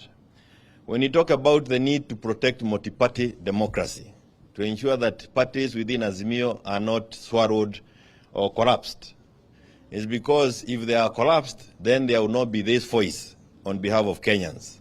The voice of the voiceless will have been taken away, and they are still at it. And I think it is important that they are told they will not succeed, because in succeeding, they will have killed the voice that speaks on behalf of Kenyans. You now can see them clearly trying to legalize corruption. When you say that you'll be taking to Parliament the minister to go and justify why he breached the law, and you provide that in an act of Parliament, it's a regime that is not keen on fighting corruption at all. In the whole of the presentations that we have had, I didn't hear any attempt to seal the loopholes. And if we sealed the loopholes, I'm sure there will be a lot of money that can come back and be available to Kenyans for the things that they have been complaining about. Our party leader, Azimio party leader, has again read us in talking about the need to look at the IBC. The whole process of arriving at leaders. The leaders we have in Parliament and those who went through the window into State House and other places are now producing this. So if our process of electing people is not checked, it will continue producing people who do not care about the welfare of Kenyans. And that is clear from the kind of bill that has been led to us and the one we have been going through. We've been talked about Vision 2030. Now, and let me also say, when you have in Parliament, Mheshimiwa Wandai, unfortunately, when you have in Parliament 90% or 80% of fellas there, and especially from some legions, were all leagued in, they have no business leading these bills. They will just continue leaguing your lives out of anything useful. And that's what they are doing. Vision 2030, a country, a people without vision. That's what the Bible says. People perish if we move away from this vision. And they have not mentioned the issue of Vision 2030 or even 2063 anywhere. So we are just people galloping in the dark. Haki ya Mungu, tuko kwa shida hapa. And again, as His Excellency has said, the universal health care through the widow just evaporated. A short while ago, you'd use your people back in the countryside who are happy with NHIF cards. Today, you produce it and you are chased out of the hospital. My brother is a doctor and he was told, don't retain anybody in hospital, even after any, whatever kind of operation, beyond 4 days. If you retain them beyond 4 days, wewe mwenyewe utalipa. So it's a question of whether you want to undertake these operations it's crazy. But there is one more thing that I think we need to focus on. And this is what I would help us and the Senate. Our Kinara has said it many times, but maybe it has not been, the media has not picked it. The amount of money that is spent by Parliament moving from one country to the other, it's a lot of money. The speakers, for example, and especially in the Senate, they actually exchange suitcases at the airport. He has so many places to go, he has no time, to cover all the trips that have been earmarked for him in a year. If we cannot focus on this also, I think it's something, 41 billion shillings to Parliament compared to the judiciary at 20-something, 22, or something like that, and the housing at 29. There are areas where these characters can focus on and still achieve some of the things they think need to be achieved. Of course, not housing, without taxing the Kenyans. Taxing the merry-go-round, Mama Boga na wale mem. I don't know whether you understand. Mount Kenya is full of those merry-go-rounds. And merry-go-round, chamas, all those, table banking. So you introduce table banking so that you can get a mrija kukunywa maziwa ya kina mama jikoni. So this is really taxing people while they are sitting at the fireplace. It's really not something that we need to sit loud and wait. But Baba, as I was coming from Nyandarua the other day, I bought some fruits. And a lady who was selling fruits to me said, "When nimekuona kwa Azimio, this pineapple, I am buying it for you, for Baba. Take it to Baba and tell Baba, you are our only hope. Ukirudi nyuma, wa Kenya watapata shida." Kwa hivyo, Kenyans are looking at what you are doing and the leadership that you are giving to us. Na jana usiku nikawaambiwa, wanagojea tu kuambiwa twende. Pali utasema watu waende, hapo ndio watu wataenda. Wame give up kwa hii watu ambao wako hapa. Asante sana. Thank you so much. Before I invite the last two speakers, let me introduce some of us who are in the room. We have the Honorable Peter Orero, who is our host MP, the MP for Kibra. Asante sana Mheshimiwa Orero. We have Mr. Yagwik Ramji, the Deputy Party Leader of Roots Party. Makofi kwake. We have Ambassador Elkana Odembo. I'm sure you all know him. Karibu sana Balozi. We have Sheikh Juma Ngao and his colleague. Very good, Mashe. Thank you very much. Of course, we have in the house our technical team. They have been joined now by Professor Adam Solo, Durongwen, and the rest of the team. Let me invite Honorable Wajakwe to make yes. I'll be inviting, of course, Honorable Paranya to come in later. He's the chairman of the Azimio National Executive Committee.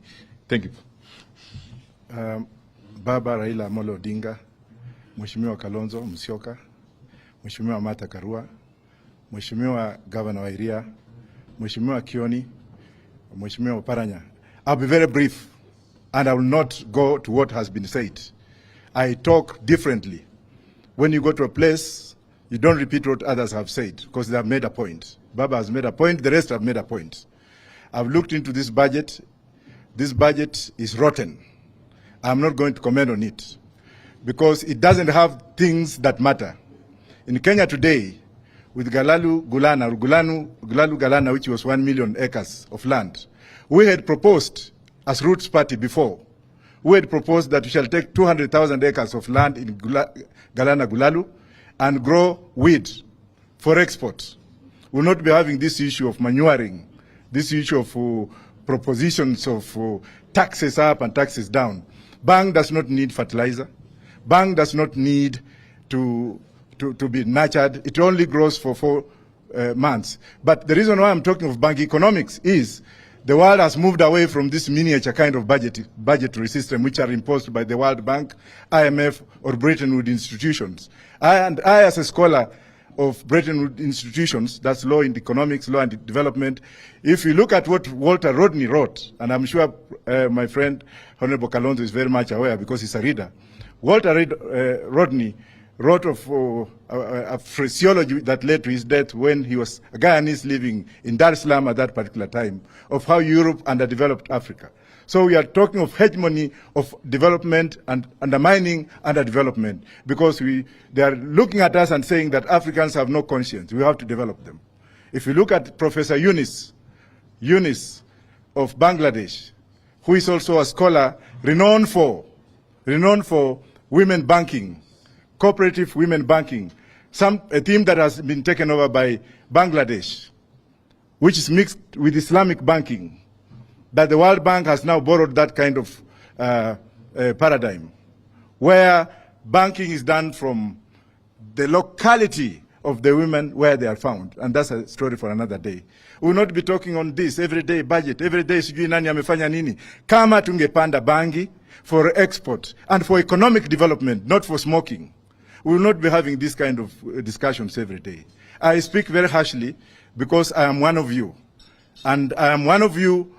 I am also recognized wherever I've been in terms of intellectual scholarly work that we have contributed to Harvard, London School of Economics, whereby the whites use us to develop some conscience. Now look at these theories that we are talking about here. These are the kingdom theories.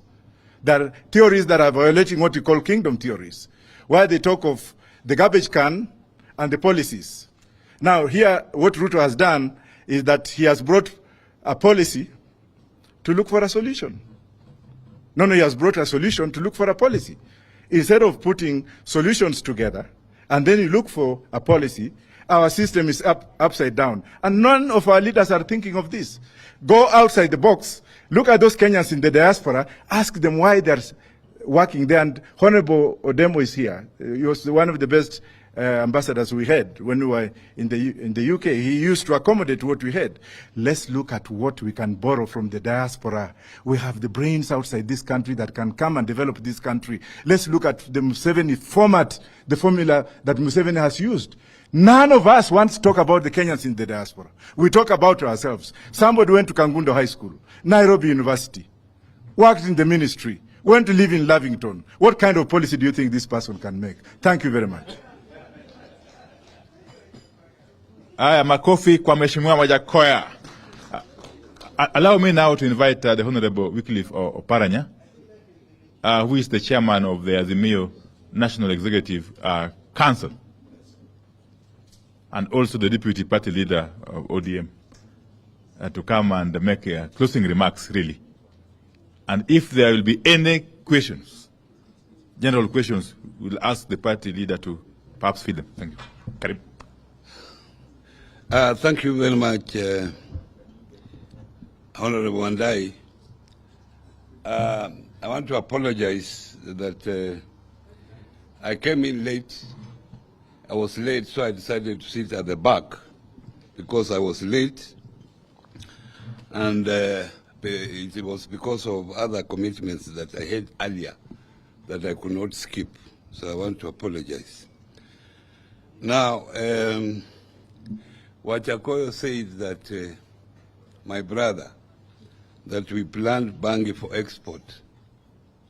I don't know how we will protect people from picking it for smoking, what mechanism we shall have when we plant it so that it is not for smoking.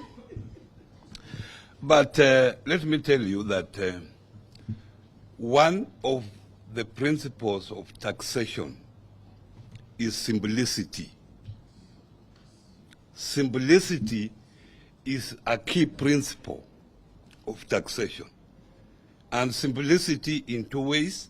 One, how you calculate it. It should be understood by the taxpayer that this is how tax will be calculated, and he can even calculate himself or herself and pay voluntary, because it's very simple. And the second one is how you collect it, because you have to look at the cost of collection versus the tax itself. Because if the collection is very expensive, more than even the tax itself, then that's not a good tax.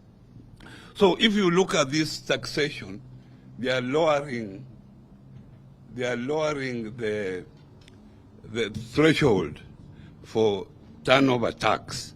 It means there will be so many people in that net. Even Mama Mboga will be in that net. Then how are you going to collect that tax? Will you go around harassing Mama Mboga, collecting it? So that is going to be an issue.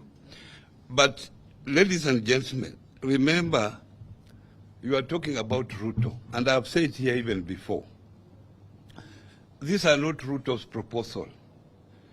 You know very well who put Ruto in power. These are the people who are telling him that if we have to keep you in power, to continue in power, this is what you should do. And we shall continue supporting you so long as you do what we tell you. That's all. I don't think even Ruto has read this taxation bill. I don't think. It is just being imposed on him.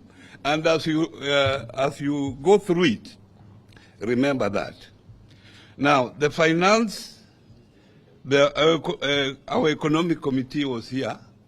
There is an issue that I picked up in the finance bill, that they are making a proposal to zero rate VAT on acquisition of going concern. Companies that already exist, that if you come and acquire that company, you will not pay VAT. Who are these people? You know, you acquire a company when you are rich. So if you are a rich man, you are coming to acquire Kenya pipeline. Why should I exempt you from VAT, zero rate VAT that you are going to pay? It means, and you remember, it means already these people are now targeting these companies to acquire them cheaply. Because how do you attract even investors to come and acquire already the existing company? You attract investors to come and invest in new ventures and not going concern. Because going concern, they are already there. So note that. And I think that should also be picked up. Now, I have a friend of mine who is in Uganda. He's a Ugandan, but he has stayed here in Kenya for a long time. So he sent me a message this morning, and I want to read to you. He's saying, let him pass the finance bill as it is. What is wrong with you people? You have to let him make mistakes. That should be your strategy. If you help him to make good decisions, how will you remove him? You are supposed to make a little noise for record purposes that you posted, but don't make it too strong. He will correct the mistake then. What becomes of your talking point? And this is my last shot. Thank you.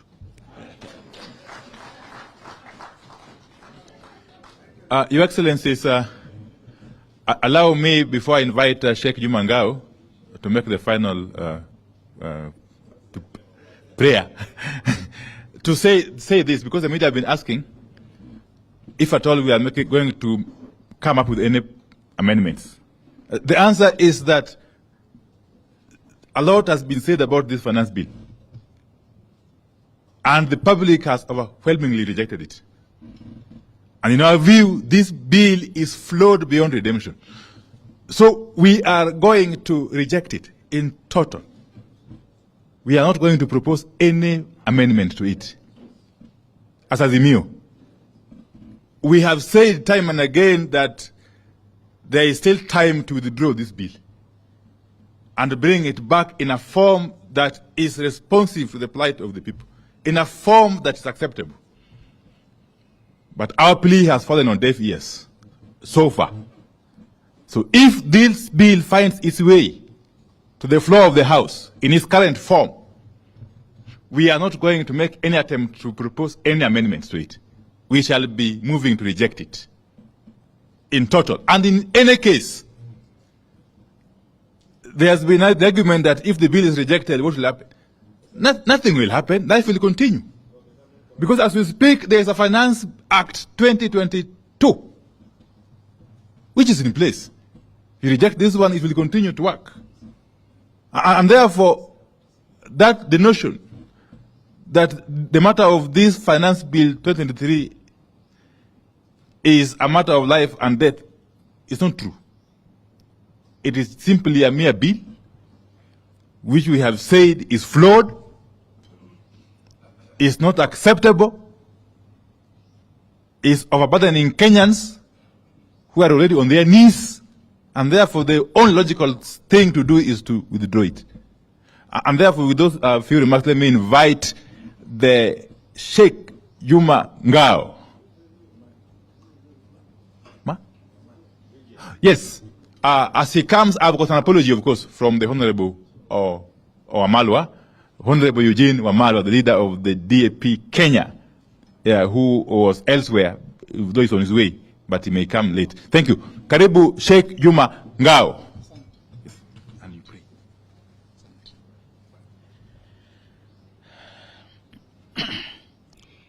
Assalamu alaikum. Bwana Yesu asifiwe. Mheshimiwa Rais wetu wa Azimio Baba Raila Amolo Odinga, naibu wetu Mama Martha, ndugu Kalonzo Musyoka, itifaki yote ikizingatiwa. Nimesikiza kwa makini sana wazungumzaji wote, kila mmoja hutaki amalize kuzungumza. Na mazungumzo haya tumekuja kwa sababu jana sisi kama Baraza Kuu la Ushauri la Waislamu Kenya KEMNAK tulifanya press conference Mombasa, tumeipinga hii bill. Na ni baada ya kushauriana na wenye viti wa kaunta 47, tuliwaambia waulize watu misikitini kila wakiswali kuhusu bili hii. Na majority of the Muslims katika kaunta 47 wakasema ambia chairman hii bili aipinge. Nikapigia mzee simu, mzee Raila, akatupa ruhusa, na jana tulikuwa na press conference Mombasa, na sasa hivi nafikiri iko viral katika mitandao yote. Hii bill niliposikiliza leo nimepata mengi zaidi. Ina somo moja ambalo napenda ni wafahamishe. Binadamu wamegawanyika makundi manne, na kuomba usikize kwa makini. Kundi la kwanza kuna watu. Kundi la pili kuna watu wengine. Kundi la tatu kuna wengineo. Na la mwisho akina nani? Watu, watu wengine, wengineo na akina nani. Ukiwataka wote kuwapata hawa, nenda harusini, tuwapata wote hawa. Watu ni wale wenye harusi, familia ya bibi na ya bwana, wale ndio watu. Utengeza kadi wale watu. Yule alikuwa watu wengine. Ukipua kadi wewe ni wale watu, wewe ni mtu mwingine. Kesho kimwalika bwana Kioni hapa, na mimi niko karibu na sina kadi, atasema shekhe nifuate mimi. Wewe huna kadi, I am your kadi. Wengineo wale. Alafu wakifarusini wale watu Watu wengine na wengineo hukaa kama hivi, high table, kila mtu na sinia lake, biriani, kuku, kachumbari, mapochopocho, sambusa, zote kila mmoja sinia lake. Manake watu wengine na wengineo. Kisha nje ya geti huanza fujo kule, huko kwa lumbana, kwa pigwa, mpaka askari ushindwe akarudi kwa mwenye harusi. Mzee kule kuna fujo sana. Mwenye harusi huenda paka pale, kina nani? Yapo, nyinyi nani? Nyinyi nani nyinyi? Nyinyi nani nyinyi hapa? Awajua mzee, sisi vijana wa mtaani hapa tunkuja, soga ndiye mbaya. Haya, kaeni sita. Watu 6 sinia moja. Haina nyama, haina kachumbari, haina sambusa, haina juice.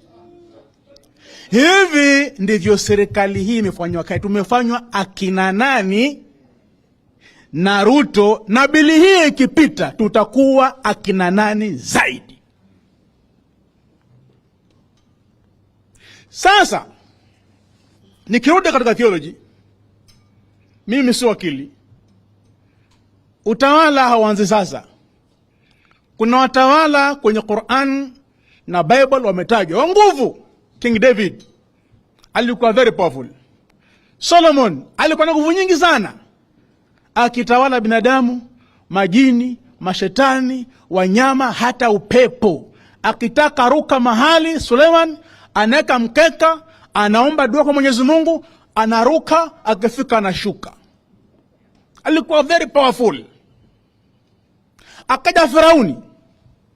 Asa Solomon na David hawakumwasi Mwenyezi Mungu, alitawala vizuri. Firauni akaja akakosa, akatesa Mayahudi, akaoa watoto wachanga wa Kiyahudi, akafanya uchumi wa Misri mbaya kama huu. Mbingu zikachukua hatua. Lipelekewa Nabii Musa, akaonywa, hakusikia. Akapelekewa Haruni, akaonywa, hakusikia. Mbingu zikachukua hatua kwa utawala huo, akadidimizwa Red Sea, yeye na jeshi lake. Sijui katiba yasemaje, rais akiwa hivi kama huyu hapa, katiba yasemaje? Mimi si wakili, yajua. Ikiwa Mungu alipofsinywa na Firauni anachinja watoto wa Kiyahudi, amepandisha tax, maisha ni magumu, ameongea na Musa hasikii, Haruna akamwonya hakusikia, maisha ilipokuwa ngumu, mbingu zichukua hatua. Alidimizwa Red Sea na Mayahudi wakaokolewa, wakaenda Kanani. Katiba yasema nini ikiwa rais wa nchi anaharibu nchi kama hivi? Katiba yasema nini ikiwa rais wa nchi anafanya tuwe akina nani? Manake hii kipita, hutaweza lisha familia yako yote kila siku. Itabidi iwe sahani moja, watu 6 au watu 10. Yani tutakuwa akina nani kila family, Coast, Nairobi, Eastern, tutakuwa ni akina nani? Sahani moja, watu 10 washikeshike, hawakushiba. Kama mtu anafanya taifa linakuwa akina nani, hatui watu, si watu wengine, si wengineo, tunakuwa akina nani? Mtawala akifanya wananchi kuwa akina nani, katiba yasemaje? Ni homework. Mimi si wakili. Asalamu alaykum.